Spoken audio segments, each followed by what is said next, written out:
what you expect, nigga, switch perspectives. You know she got objectives, no one in trying to lecture. Don't let that shit affect you, just let the bros protect you. In the end, flip the script, she must be glad she met you. Yeah. See, now I'm feeling masculine. Welcome back to Opinionated, the podcast, season 3. I'm your host, Joshua Hicks, and across from me, as always, is my brother from another mother, Ree Washington. And today we have a special guest, Danney from Underestimated Apparel. How are you doing, my brother? Good. What's up, man? You spit that out. Like, how many times have you said that? That just roll. He's like my brother. Like, just oh went. Man, it's muscle memory now. Yeah. I was like, man, he's setting the bar high. This guy just on it. It's just a switch. It's, as soon as she says go, I can just go. But Danney, I mean, you know, Ree's been telling me a lot about you, and I've been hearing about your apparel line. But just tell the audience a little bit about yourself. I'm Danney. I'm a Midwest transplant, originally from New York.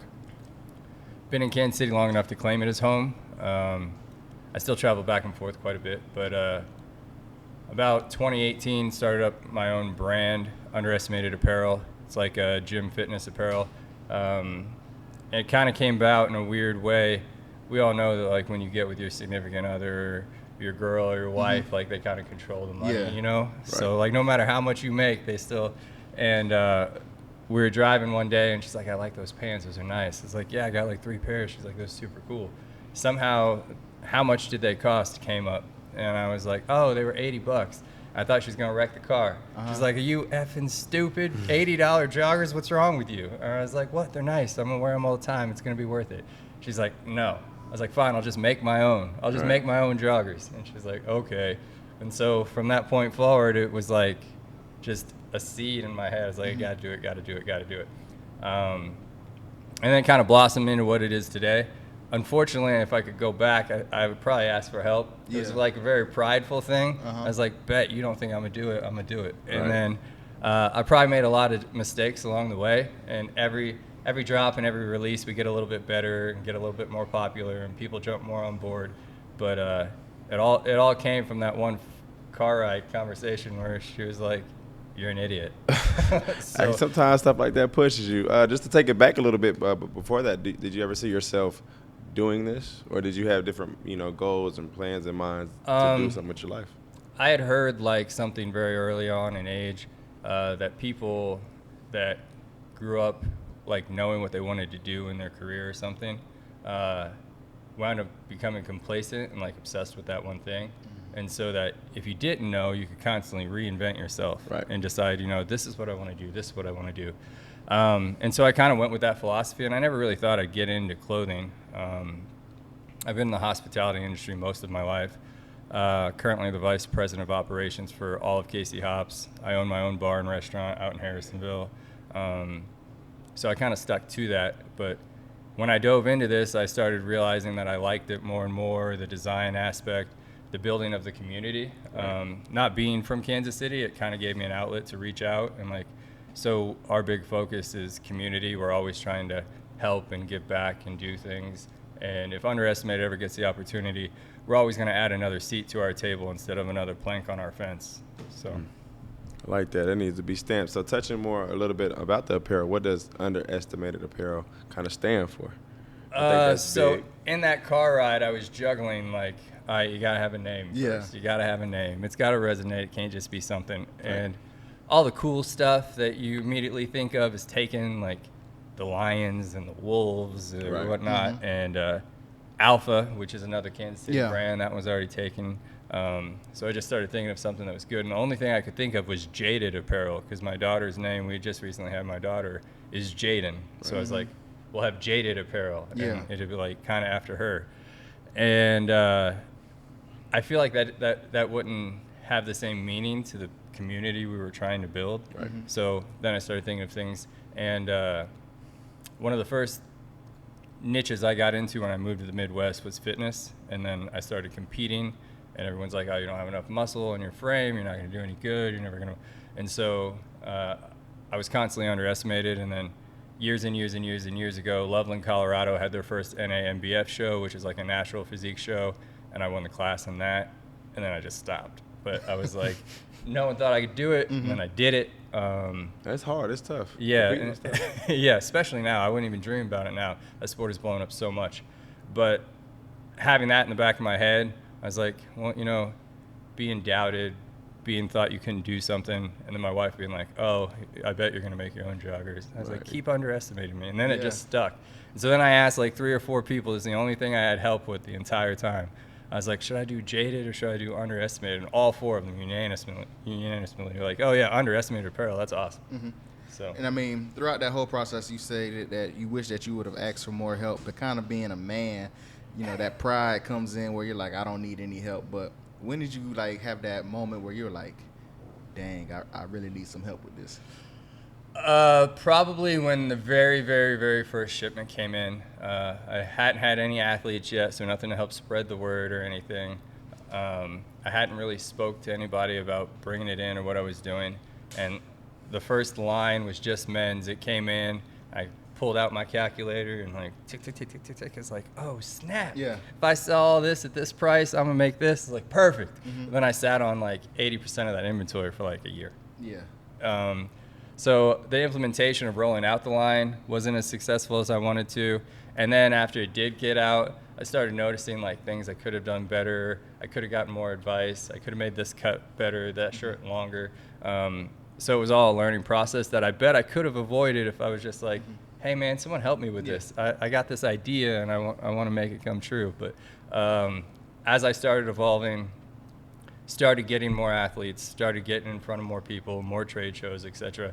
I started getting more of that feedback and more of those people that believed in the brand and that we were trying to be people overselling, you know, like we wanted to have people be raving fans instead of just consumers. Right. And so once that started bleeding through, people really got behind us, and then I really started getting hit up like, hey, you know, I love this, but you should try that, and looked into this, and et cetera. And then we've done a couple collaborations now as well. So if I could rewind, I would have started that way. Yeah. And I mean, with clothing, like, that's such a hard field to be in, because especially now with athletic clothing, it's like everybody trying to compete with like a Nike or Under Armour, things like that. Yeah. How is that process? Like, how do you guys separate yourselves as a brand? So outside of like being very people focused and trying to sponsor events and do those things, we do like to give back. Recently we held a competition called the Underestimated Challenge, and we picked 8 local athletes to come and compete, and you won cash prizes, and everyone got treated like a sponsor athlete. So each one of them got like a pair of shoes, supplements, drinks, junk headbands, like all these things. And we just wanted the people that came in to have that feeling like they were a sponsored athlete. And then our other thing is, we don't think that you should have to pay the prices of some of this, like $60, $80 for a pair of joggers, to have that quality sponsored athlete feeling. So I would say that instead of competing with like Under Armour and Nike, we're somewhere in the range of like Old Navy and, you know, some of these other big brands that are putting out quality gym apparel that kind of like jumped on board at a cheaper price. They just don't have the backstory or the tie to the community that we're trying to do. So I don't really view them as competitors either. The apparel game, the pie is so big that everyone can get a piece of it if they wanted to. You just got to understand it's a longevity game. Yes. Because the longer you stay persistent with it and the more you drop new lines and new things, the more crowd and audience awareness there is. And then every time you do that, it grows and grows and grows. So as long as you're okay with like the first year, the second year being kind of blah or maybe sitting on inventory, as long as you stay consistent and know that it's a longevity game, more and more people start to learn the name. Well, me and Josh talk about it all the time, man, and I'm a big fan of like the way the clothes feel on me, and I tell him as well, like, man, people want to feel a part of what they're wearing, in the sense like, you know, Nike, Adidas, like a lot of athletes wear those, or they want to feel that, you know. And then you have people who go to those bigger brands. We had a model, Stephen G, on the episode, and he just talked about it, like, you know, that's why people go get Prada and Gucci and, you know, those big name brands, because they want to feel like rich. It makes them feel like they have money on the outside. So I think for me, it's about how the clothes feels and how it looks. And you know how it is. You know, shirts roll up on the neck. I hate that. You know what I'm saying? So I think it's all within the works, man. I definitely wanted to ask you, man, what are some of the you know, tough moments when it comes to selling? This is my perspective, that, you know, women are bigger supporters than men. 100%. So last year was the first year we started doing targeted ads. Like, through Instagram and Facebook, and every ad we put out, you can customize like the demographic. Right. We've never picked men once. Yeah. Like women, if they like something, they're gonna buy it for their man. And then if a guy likes something, more than likely, like before with my wife, she's gonna be like, yeah, they're only $30. You can get every color. You're cool. So I think a big turn actually happened when we did start offering ladies clothing. And we have a couple of female athletes here locally that are just amazing, and people are really behind them. So that helped out a lot. Originally, it was meant to be just like a men's fitness clothing line. And then out of necessity and adaptation, we brought on the women's, and then it exceeded the men's by far. And then for a while, I only focused on women's, and there wasn't like many new things for the men. And so this year was the first year that I was like, I'm going to dual prong both. We're going to put out new things for both. Like we just got in the new men's joggers. We got in like these Lululemon like stretchy ones for men, and then like a heavier, more traditional jogger, which I brought in for you guys. And then we also got in jerseys, and tie-dye is a big thing right now. So we got in some tie-dyes. And then on the women's side, we brought in shorts and sports bras and everything. And this year we got a bunch of trade shows on the works. It'll be our biggest year as far as trade shows. We're at the Dallas Expo next week, June 18th. We have another Indianapolis Expo in July. We're going to the Olympia in December, which is like the biggest one. Right. So this year... Is that the one that Marcus was... Yeah, I think Marcus told me.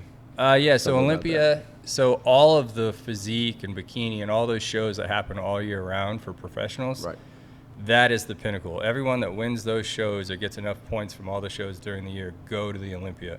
And so like whoever wins the Olympia like is crowned for the year as like the best of whatever it is they're in.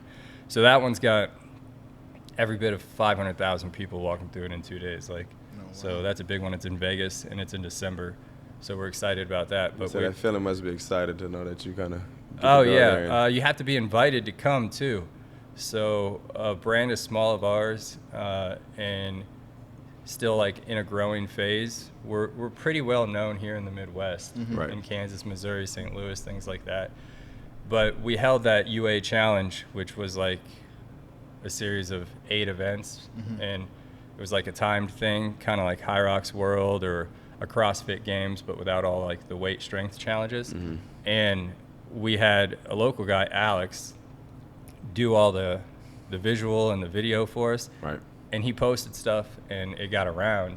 And then we got an email like, hey, we saw what you were doing. That's pretty cool. How'd you get all those people? How'd you get those brands to give you stuff to sponsor these people that no one knows? And then I kind of told them our story, and they were like, we'd love to have you at the Olympia. Of course, that's not free. We still had to pay for it, but we got the invite. And I was like, that's what matters. That's a start. That's a foot in the door. Absolutely. Can you just tell me a little bit about the creative process? Because, I mean, with clothing, apparel, they have different seasons, fall, winter, summer. Like, how do you guys go about the new changes of, like, the, different and new apparel? Or the waves as well, like trends and colors and, like, what is really in style now? So one thing I will say, you can make a hoodie, and if it's a good hoodie, you sell that mug 12 months out of the year. People, no matter how hot it is, people love hoodies. I got one on now. Yeah. So hoodies, no matter season or trend, they're in. So if you get a good hoodie and you nail it, just keep making colors of that bad boy. As far as the men's, again, like I said, I needed to reach out in the beginning and get more input and more help because I was in over my head. So I just designed things that I would want to wear, which also is probably part of the reason that it didn't go over so well in the very beginning. Don't get me wrong, after a year of sitting on that inventory for 8, 9, 10 months, we did sell out of it. But now when I look at something, I look at trends, like you said. So for instance, people are switching away from the traditional fitting sweatpants and like the nice catered cuffed at the ankle, longer drawstring type thing. So I kind of try to follow those trends and then think of a unique piece that would separate us outside of the fact that we're cheaper. So like a lot of people are buying these particular joggers right now because they're very similar to Lululemon fabric and it's $100. And ours are only 28.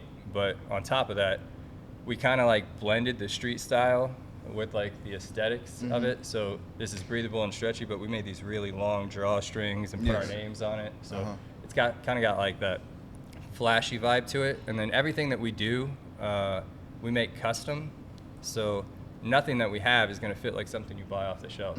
So you can go to Alibaba or like one of these local places or get Bella Canvas or Gildan and just put your logo on it. And if you're a good salesperson and your logo's dope, or if it just says Kansas City, people are going to support it no matter what. That's facts. Yeah. But for us, we wanted you to put on something that was straight from us. We created the cuff on the sleeve. We created the drop of the shirt. We created the inseam on the shorts, et cetera, et cetera. So that sets us apart from some of the other small apparel companies doing what we're doing, because we're not buying straight shelf to consumer. But staying in front of the trends, man, it's so hard. So I've noticed if you make a solid product that you can wash 1,000 times and still wear, and it's not bright pink or neon yellow, like you're safe. So we're a little bit more on the conservative side as far as fashion, and I'm okay with that. We stay in the neutrals, and when you put on our clothes, you feel good. When you go to the gym, it does what it's supposed to do, so we're happy with it. Got you. And so, Mr. Underestimated, you know, Danney, who are you on the outside, right? You have more than just this clothing brand to you. How do you decompress? How do you get away? How do you enjoy your time away from, you know, work? It does sound like you're pretty busy, but who are you on the outside of this? You know, what do you like to do? So I've been struggling with that a lot lately. I'm starting to get it ironed out. Fitness is kind of my way to decompress, and then owning my own restaurant and then taking on the 9 brands that KC Hops has kind of stretched me thin there for a minute, but I'm starting to find my balance and get it all figured out.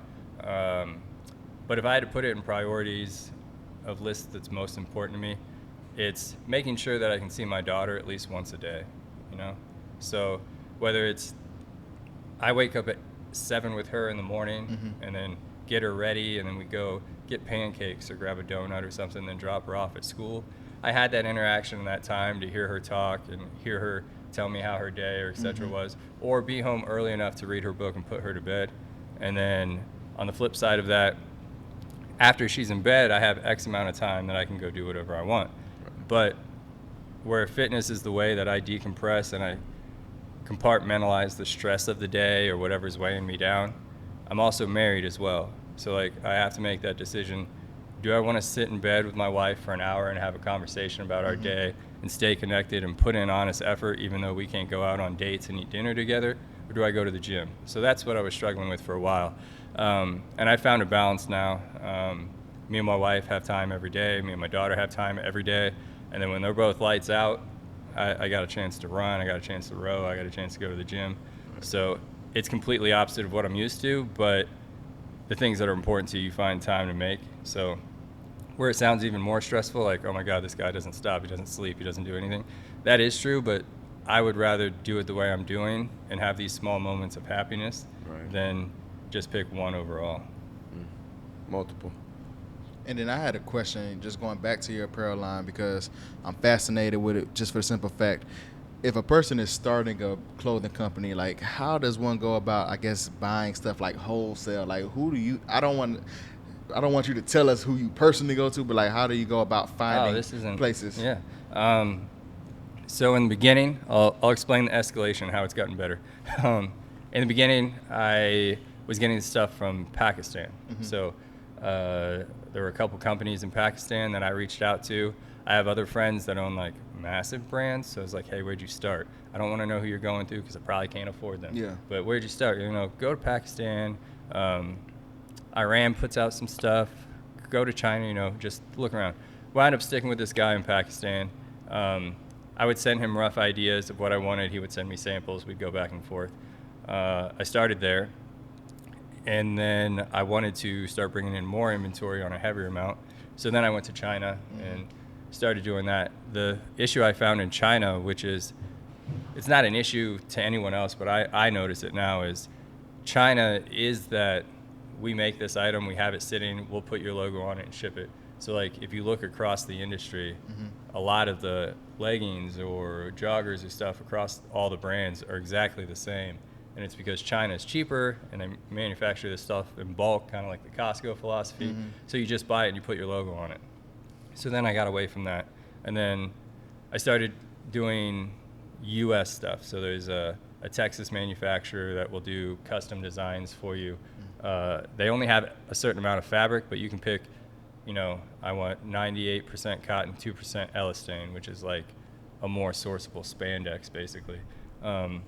And so I started going through them, which also raised the price. So those items all did really well, but now I have a blend of like between staying local to the US and outsourcing Pakistan and Iran. Those two places are easier to communicate with as far as language barriers, and they do less bulk production and more custom. So like they don't have a bunch of stuff on the shelves. They're trying to convince you like these are what you want and just put your logo on it. And then you go to the gym the next day and you're like, oh, I got 200 of these dope leggings coming in for you ladies. You aren't going to believe it. And then someone walks by with the exact same, those right there. Just they're not, they're not Gymshark. They're underestimated. Right. Because it's like, I feel like sometimes when people do buy from like places like China, it's like they kind of upsell you where they're like, okay, we'll give you this price, but you have to buy 1,000 of them. Yeah, and it's minimum like order quantity is a thing. And it's like, do you ever like, you mentioned like in your first year, you're like, you know, you got stuck with some apparel, but have you ever been stuck with apparel and you're like, I have 500 shirts and I can't get rid of them? Or is it more like a hustle thing, like you just got to get them? Yeah, I kind of got that way for a minute with something custom that I made. I've never had it with the t-shirts, and I feel like it's because our t-shirts are custom, the way they fit, like we're sold out of t-shirts right now. I can't get them in fast enough. So like that isn't the issue, but I did make some jackets that were mostly my influence and some influence of my friend Joey Diaz. And he's one of those like very urban street apparel type guys. And so we went with this like bold camo windbreaker and it said grind on the back. And I collaborated with him and put his logo on the front and it said Iron Bully and it had like a bulldog on it. I got the like hundreds of those and then got them in like neon green, red, black and yellow, and I sat on those things for a long time. I'm finally selling out of them, but in situations like that, the only way to really do it that I found success with, and by no means do I feel like this is concrete, so if you're watching this and you have an apparel business, don't get in deeper over your head by doing what I'm saying, but it worked for me. So I put out those and I sat on them and basically lost money. Well, I paid the money to have them and I wasn't making it back, but I had them, so I had an asset, I had inventory, so it still held a value. Obviously it would depreciate over time, so I pushed out a new line and drawed more attention to ourselves. And then while we had that attention, started promoting the camo jacket again. Started going. Yeah, so we're drawing people to the website with the new hoodie. And then I was promoting on Facebook and Instagram the grind windbreaker. Okay. Yeah. So you could dig yourself a deeper hole thinking, oh, okay, I'll just create something else. And then another thing you create nobody wants. So then you just got more and more. So I'm not recommending that way, but it's a successful method that I've had for two different lines. I definitely, I can appreciate it, man. And I'm sure the viewers can appreciate it, man. Like just giving that game and then being willing to share where you got it from. You see a lot of people, if they have like a personal, somebody that they go to for apparel, they don't want to give you the line. I've talked to many people that I wanted to get, the logo Opinionated put on, and, I like the material of the shirt. I like the shirt in general. They didn't want to give me the, like, hey, where you get this shirt from? Like, who do you go through? And, I'll let you know. And it was a continuous thing, like, I'll let you know. Like, you know what I'm saying? So I think that is big within itself because, like you said, you are for the community and you want to see people grow, and at the same time you want them to, push back into you and fill your cup too. So. Oh yeah, and I don't want to impede on anyone else's success. The apparel pie is big enough for everyone. I do think you do have to do a fair amount of your homework on your own before you start asking those things. Like, hey, I looked at this and I found these. What'd you do? Where'd you get it? Your shirt is perfect. It's exactly what I'm looking for. I am, for one, always going to either put you in contact with my person because then that person's grateful that I brought them more business. So they're like, oh yeah, our normal minimum order quantity is 200, but you keep sending people our way, I'm gonna get it to you for 50. So whether you know it or not, you help me on the backside just by me doing the right thing. And then second, I'm always gonna give you that person, because if they come through for you and you get the t-shirt that I sell, but you have your logo on it and it's killing it, you're also going to talk about me and be like, oh yeah, Underestimated Apparel gave me the hookup on this guy and it killed it. Oh yeah, Underestimated Apparel helped me get my brand up and off the ground. Even if you only say it once, then you never bring it up again, and then it's all about opinionated. Yeah. I got that one moment of recognition of where I was doing something that was about more than just the brand. And, as we wind down, where would you like to see Underestimated Apparel in 5 to 10 years as a brand? So we just got our first storefront. Unfortunately, it's in Harrisonville. The population of Harrisonville isn't like a crazy athletic place. So it's doing well there, though. So ultimately what I would like to do is something that my good friend who owns Charlie Hustle has done, is get a building and create a marketplace where other small brands, whether they sell purses or make candles or have apparel or make craft cocktails, like other small local businesses, and rent out like booth spaces, and it be like the Underestimated marketplace or something like that. And then we would have a storefront, a booth there as well. But I would like to open another business and it be that, and also maybe look at creating a brick and mortar store for Underestimated as well. The one, like I said, the one we have now in Harrisonville, despite it not being the target population, is doing pretty well. So I think if we can find a place with good foot traffic around here, that would be the next step, or opening a marketplace and housing a bunch of local vendors if we can find a spot big enough. Yeah. And I mean, Ree has kind of come up with our theme question this season, where we usually ask a guest the final question. So go ahead, Ree. Got you. So the question I've been asking everybody, they've been giving great answers. What do you think the world needs more of? Humility. I think being humble is something that social media has taken away from people. Again, to touch your fact, people want to buy products, they want to feel classy and rich on the outside. They should be just as happy wearing Old Navy or Express on the outside, because they know that they're a good person on the inside. And then even though the person who makes the fit. For real. The person who makes the fit. And I feel that if you can buy that Ferrari, or you can have this mansion, or you can go to Scarlet Room and pop bottles every weekend, like there's a certain amount of humility that you can do that with. I don't by any means say undersell your achievements, but don't use them as a pre-qualifier to think that someone that doesn't have them isn't as equal as you are.